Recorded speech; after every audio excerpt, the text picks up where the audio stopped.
बांग्लादेश की राजधानी ढाका में भारी हलचल देखने को मिल रही है।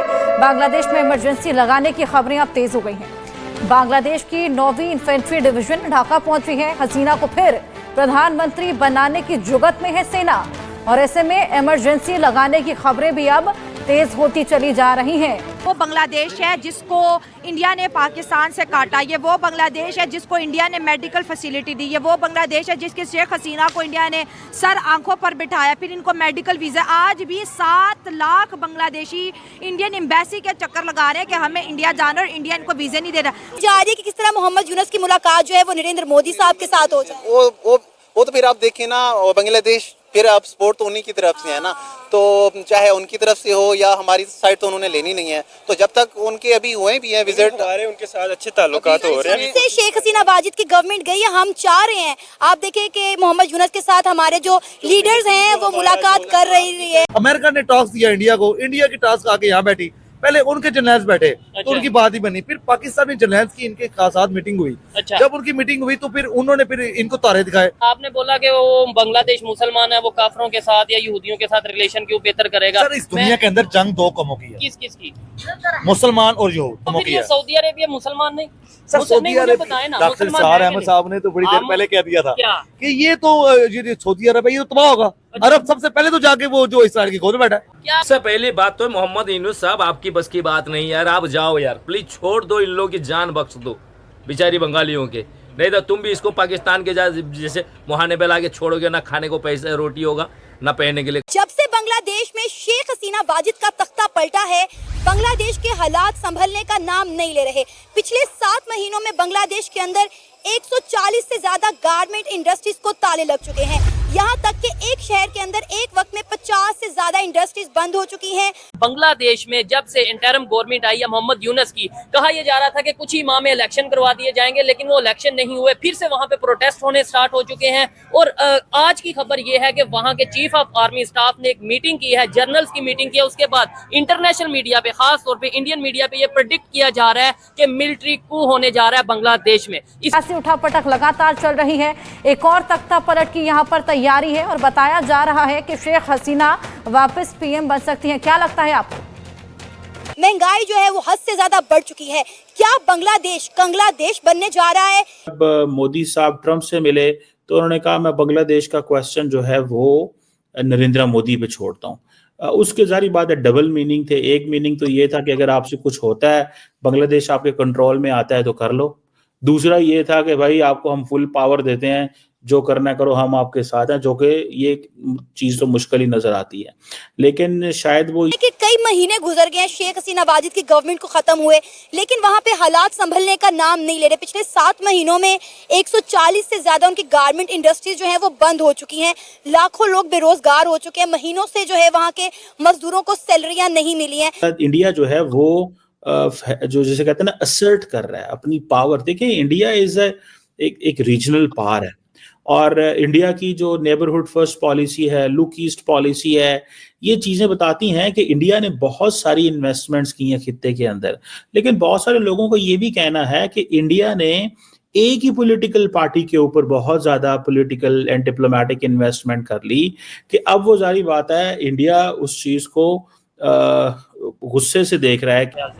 सर, डेमोक्रेसी तो अमेरिका में अच्छी है। नहीं, पाकिस्तान, इंडिया, बांग्लादेश में इंडिया क्या वजह उसकी? इंडिया के अंदर जो है ना, जो उनकी एस्टैब्लिशमेंट है वो सियासत मुदाखलत नहीं करती। आप जो मर्जी करते हैं। आप बिल्कुल नजर नहीं डाल रहे। क्या? चंद दिनों के अंदर बलोचिस्तान, KPK और कराची, क्या हालात हो ये गए? नहीं हालात छोड़े। अच्छा। आपके मौलाना बड़े बड़े कत्ल हो रहे हैं। कौन कर रहा है कत्ल? ने कहा है ये बेशक अनपढ़ है, ये इतना काम करेंगे IMF की ऐसी की तैसी, ये दुम दबा के भागेगा 2 दिन के अंदर। इससे कहते हैं जब गिद्धड़ की मौत आता है तो वो शहर की तरफ जाता है, बोलते हैं ना। ये वही हाल हो रहा है बंगालियों के साथ। अच्छा खासा चलता हुआ देश को मोहम्मद यूनुस ने भट्टा बैठा दिया, इकोनॉमी को जीरो बना दिया। जो कपड़ा इंडस्ट्री पूरी दुनिया में फेमस थी, अच्छा खासा ग्रो कर रहा था, उसमें आग लगा दी। बोले बंद करो सारे मिले नहीं चाहिए कपड़े पहनने का, नहीं और ना ही बेचने का, कपड़े का धंधा बंद कर दिए। टमाटर, दाल, चावल, तेल महंगी हो गए तो भारत के सामने हाथ वाला दे, बाबा दे दो, बाबा दे दो। चलो, भारत ने कुछ भी दिया।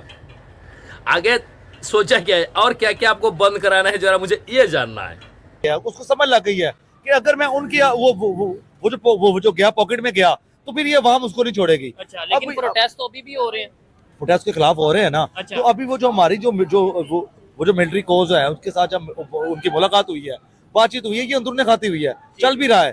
तो इंशाअल्लाह अल्लाह के करम फजल से पाकिस्तान इसको दोबारा बैकअप पे लेके आएगा और इधर पुलिस चलाएगा। और इनके अंदर जो नया सेटअप है इलेक्शन का, जो बांग्लादेश के जो है वो कह रहा है निजाम तब तक चेंज नहीं हो सकता जब तक यहाँ पे नया इलेक्शन नहीं होए। हाँ बिल्कुल, जो कि मोहम्मद यूनुस ने कहा भी ये था कि मेरा पॉलिटिक्स से ऐसा कोई लिंक नहीं है, मैं तो इसलिए आया हूँ 2-3 माह में 4 माह में जैसे ही हालात बेहतर होते हैं मैं इलेक्शन करवाऊंगा, जिसकी भी गवर्नमेंट आई वो बांग्लादेश सर ये कुर्सी की ना एक नशा ही ऐसा है कि जो आगे पहले इनके बयानात कुछ होते हैं। हाँ। हम तो यानी कि पैदा जब से तब से देखते आ रहे हैं कि उनसे उनकी मुलाकात हुई, डॉक्टर जयशंकर की पहली मुलाकात थी, तो उन्होंने कहा जनाब कि हमारी तो बड़ी बड़ी ज़बरदस्त मुलाकात हुई है उनसे, मार्को रूबियो से, और मैंने तो बांग्लादेश के हवाले से बात की है कि वहाँ पे हालात ठीक नहीं है, वो माइनॉरिटीज़ पे ऐसे है वैसे है।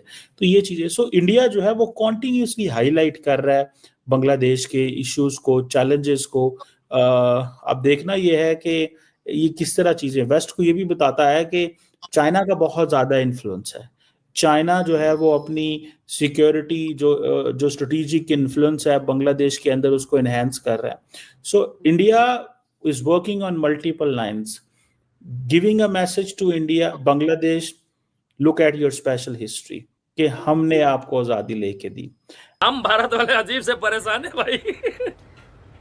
एक तरफ पाकिस्तान है, साले आए दिन धमाके, आए दिन बवाल मचा रहा है, पता ही नहीं चल रहा है, कोई बलूचिस्तान में, कोई खैबर पख्तूनख्वा, कराची लाओ, उनको संभाले, उनको देखें, उनको बोलते हैं अबे साले सुधर जाओ, ठीक हो जाओ, घर में आग मत लगाओ।